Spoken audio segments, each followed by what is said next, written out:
Assalamualaikum warahmatullahi wabarakatuh.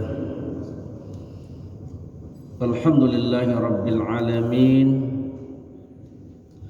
Alhamdulillahilladzi ja'ala taqwa khairi zadi wa libas wa amarna natajawwada biha liyaumil ibas. Asyhadu an la ilaha illallah wahdahu la syarika lahu rabbun nas wa asyhadu anna sayyidana Muhammadan abduhu wa rasuluh al-mawsufu bi akmalis sifatil ashkhas. Allahumma salli ala sayyidina wa maulana Muhammadin ma damatil hayatu fil anfas wa ala alihi wa sahbihi wa sallim tasliman katsira, amma ba'da. Puji syukur sama-sama kita panjatkan kehadirat Allah Subhanahu wa taala yang pada siang kali ini Allah telah memberikan kita kesehatan dan tentunya kemampuan untuk sama-sama melaksanakan salat zuhur berjamaah. Kemudian insyaallah mengingatkan di antara kita mudah-mudahan menambah ketakwaan, mahabbah cinta kita kepada Allah Subhanahu wa taala. Salawat dan salam semoga terlimpah kepada baginda alam Nabi besar Muhammad sallallahu alaihi wasallam, pada keluarganya, para sahabat, para tabi'in, para alim ulama, dan insyaallah kita sebagai umat yang senantiasa taat patuh menjalankan ajaran sunnah-sunnahnya, amin ya rabbal alamin. Jamaah salat zuhur yang rahmat Allah Subhanahu wa taala, ada sebuah maqalah tentang seorang yang bernama Ibrahim bin Adham, yang dia ditanya tentang apa yang membuatnya bisa menjadi orang yang dikatakan zuhud. Tatkala ditanya tentang definisi zuhud terhadap Ibrahim bin Adham, beliau mengatakan ada tiga hal. Bisalasatin asya'i ra'aitu al-qabru muhisa wa laysa ma'iyah. Bahwa kubur itu tempat yang menakutkan, sedangkan saya tidak punya sesuatu yang dapat menyelamatkannya. Yang kedua adalah walaysa ma'yamunisa ra'aitu tariqan tawilan. Saya melihat perjalanan dari dunia ke akhirat itu sangat jauh, sementara saya tidak mempunyai bekal. Kemudian yang ketiga, walaysa ma'iyya jadun wa ra'aitul jabara qasiyan walaysa li hujjatun. Dan saya melihat kepada Allah yang Maha Perkasa sebagai hakim, sedangkan saya tidak memiliki hujah di yaumil akhir. Ini sebuah sifat ketawaduan daripada Ibrahim bin Adham. Kubur itu tempat yang menakutkan, sementara tidak ada sesuatu yang bisa menyelamatkan saya di sana. Kemudian yang kedua, perjalanan ke alam akhirat itu begitu jauh dan panjang, dan tidak akan ada akhirnya tatkala seseorang memasuki alam akhirat, dan saya tidak mempunyai perbekalan apa-apa. Yang ketiga,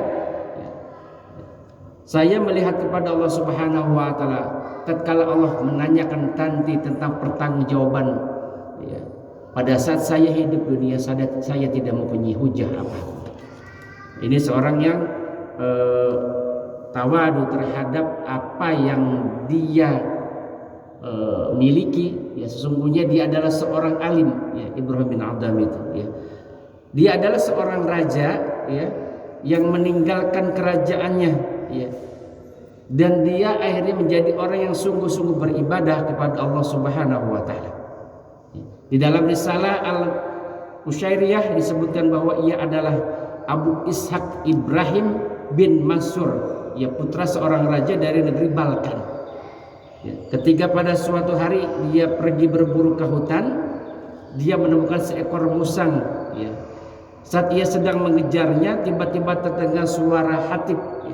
Ada suara yang tidak ada nampak, hanya suara saya sebutnya hatib, yang berseru, "Wahai Ibrahim, apakah untuk ini engkau berburu?" Padahal ini diciptakan bukan untukmu. Jadi suara itu mengatakan, apakah engkau diperintahkan untuk berburu? Kemudian hatib ini juga menyeru lagi, suara ini berkata lagi, di sekitar pelana kudanya, demi Allah, bukan untuk ini engkau diciptakan dan bukan untuk ini engkau diperintah.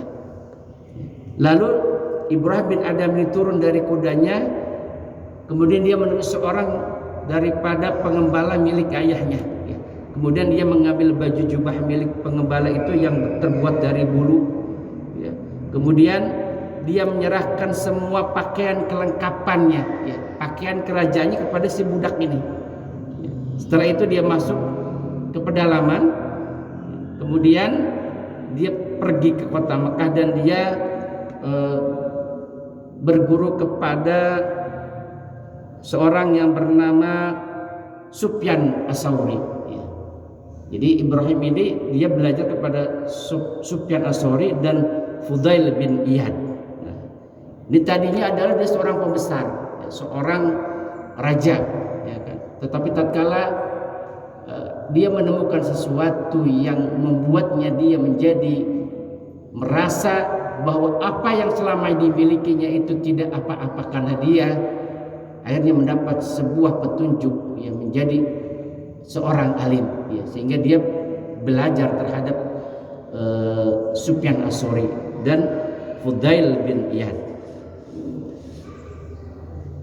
Yang kedua, insya Allah mungkin beberapa hari ke depan kita akan menghadapi Ramadan. Nah, ini Ramadan ini adalah Syahrus Siyam, bulan Al-Quran, bulan Maghfirah, di mana kita harus benar-benar mempersiapkan diri untuk menghadapi bulan Ramadan yang penuh hidangan-hidangan pahala dari Allah Subhanahu wa Ta'ala.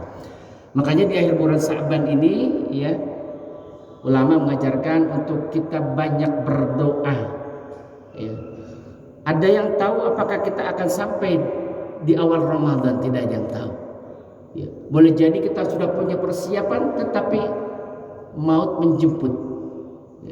Jadi tidak sempat memasuki Ramadan. Makanya doanya Allahumma barik lana ya Rajab wa Sya'ban wa balighna Ramadan. Ya Allah, berkahi aku di bulan Rajab dan bulan Sya'ban dan sampaikanlah balik pada bulan Ramadan. Banyak berdoa.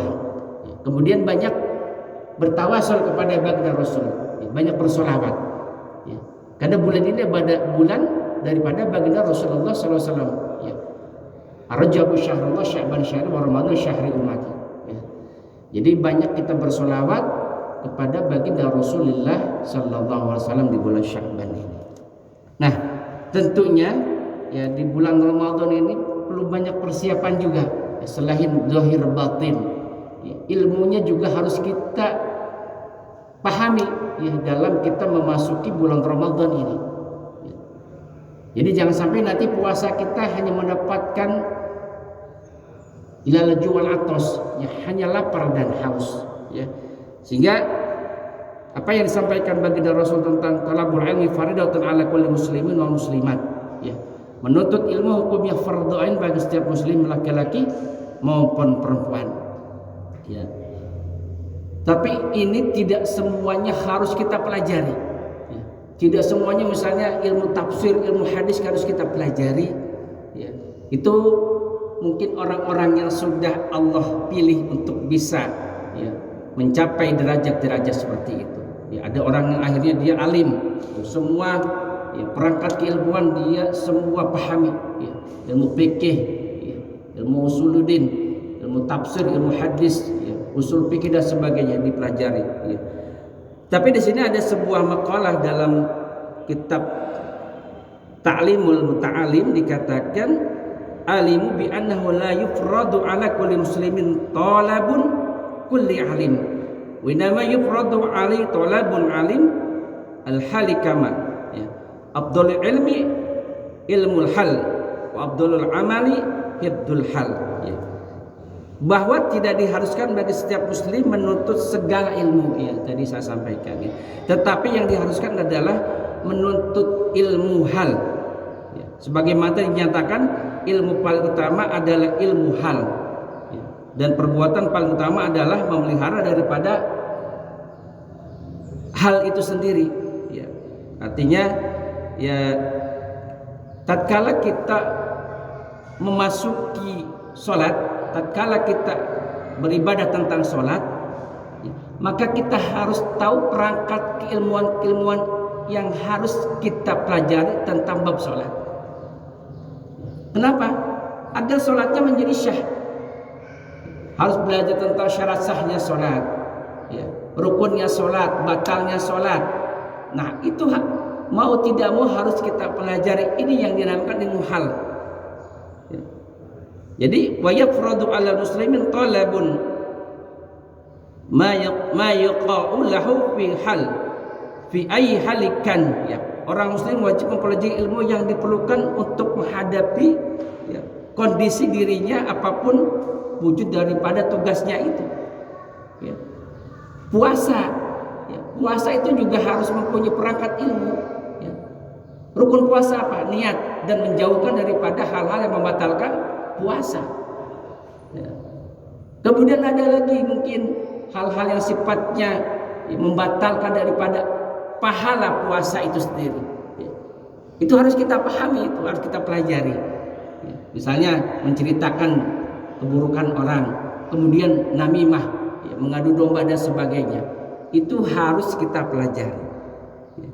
Karena dia wajib menjalankan sholat. Kalau orang yang sholat, dia wajib sholat, maka wajib baginya memiliki ilmu yang berkaitan dengan sholat.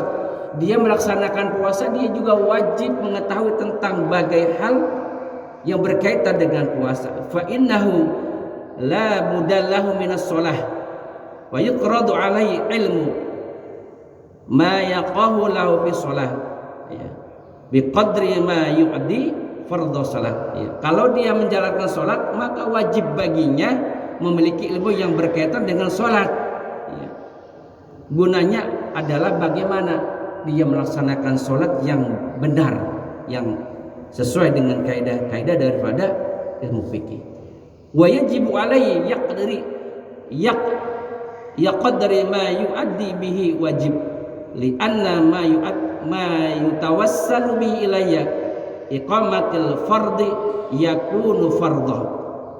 Wajib pula mempelajari ilmu-ilmu lain yang menjadi sarana, yang menjadi wasilah dalam menunaikan kewajibannya. Karena adanya sarana perbuatan fardu itu, ya, fardu pula hukumnya, ya. Dan sarana pada perbuatan wajib menjadi wajib juga hukumnya. Wa ma yutawassalu bi ila iqamatil wajibi yakuna wajiban. Contoh sederhana, pada saat kita akan sholat, ya, tentunya kita butuh perangkat, ya, untuk daripada terjadinya sholat itu agar itu menjadi syah dalam kaidah fikih. Apa misalnya? Menutup aurat, ya. Menutup aurat kan dengan pakaian, maka wajib juga kita mencari fasilitas untuk bisa mendapatkan pakaian itu. Artinya apa? Harus bekerja. Ini menjadi wajib hukumnya, gitu, ya, menjadi wajib hukumnya, ya. Persiapan nanti puasa, ya, mungkin untuk sahur, untuk buka, ya, tentunya dengan makanan dan mencari daripada rezeki Allah untuk memenuhi daripada kebutuhan selama puasa menjadi wajib juga hukumnya untuk mencari rezeki itu. Ya. Jadi gitu, ya. Jadi yang namanya hal yang mendukung yang sifatnya wajib, maka perangkatnya menjadi hukumnya wajib untuk mencarinya atau mempelajarinya. Wa qadar fi saum wa zakat in kana lahu malun wa hajj in wa yajib alaihi, ya. Sama halnya dalam hal puasa, dalam halnya zakat, ya. Orang yang memiliki harta dalam berhaji, maka diwajibkan juga atasnya untuk mencari daripada perangkat daripada ilmu hal itu sendiri. Ya. Mungkin itu saja yang saya sampaikan, yang mudah-mudahan bermanfaat. Mungkin terakhir saya sampaikan bahwa tingkatan puasa ini menjadi 3 ya menurut para ulama. Yang pertama adalah puasanya orang-orang awam, yang umumnya keumuman orang puasa dia hanya mendapatkan lapar dan haus, ya. Dia tidak menjaga daripada panca inderanya, tidak menjaga akhlaknya, hatinya. Ya, ini disebut dengan puasa daripada puasa umum. Ya. Kemudian dikatakan lagi tingkatan kedua itu puasa khusus. Ya, puasa khusus dia selain dia menahan lapar dan haus, ya, kemudian juga dia menjaga daripada hal-hal yang membatalkan pahala puasa. Ya, telinganya dijaga, tangannya dijaga, ya, seluruh anggota tubuhnya dijaga, matanya dijaga. Ya kan, ini yang disebut dengan puasa khusus. Ya. Yang terakhir ini puasanya para nabi, ya, puasanya para aulia, yaitu puasanya khusus bil khusus, khawas. Ya. Jadi bukan hanya dia menahan lapar dan haus, bukan hanya dia menjaga daripada anggota tubuhnya, ya, tetapi hatinya senantiasa tertambat kepada Allah Subhanahu wa taala. Maka tatkala sedetik saja hatinya lalai kepada Allah Subhanahu wa taala, maka dia menganggap puasanya itu sudah batal. Ya. Jadi itu tingkatan puasa menurut ulama. Ya.